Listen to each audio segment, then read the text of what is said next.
So what up Marcos na naman nagbabalik. So mag-tutorial na naman ako dito. So ang i-tutorial na akin ngayon na hero ay walang iba kundi si Pakito. So alam niyo na naman kung sino yung i-tutorial natin ngayon na video na to, kundi si Pakito lang. So ipapakita ko sa inyo yung mga combo na dapat yung gawin kay Pakito para maka-pass kill kayo sa in-game na laro nyo.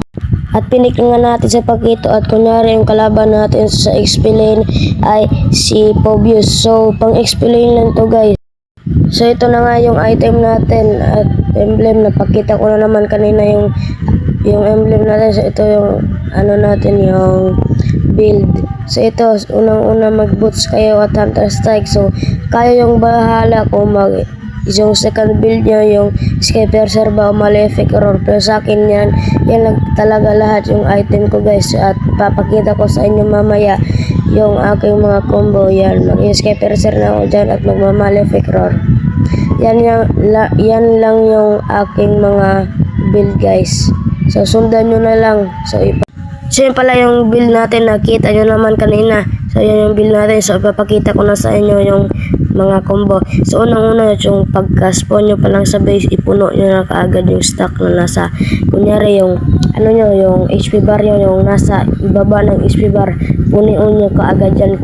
Iubos nyo na lahat ng skill nyo para mapuno lang yan. Kasi hindi masyadong masakit sa Pakito kapag walang ganyan. So at pangalawa, hintayin nyo yung cooldown na parang nasa gilid ng mga skill natin. So ito yung una-unang combo natin. Spamin nyo yung second skill yan. Yan, sundan nyo na lang. Yan yung yung pinakasakit na combo natin guys. At pwede yung naman din yung mag-shield kayo na ipatama nyo lang sa minions or mga farm yung first skill. So pwede naman kayo maganyan. Pero yung second flicker ko. So yan, hintayin muna natin yung nasa gilid natin para mag-cooldown, para mas masakit tayo. So tingnan nyo lang yan guys. Iko-combo ko yan ngayon. So tingnan nyo lang.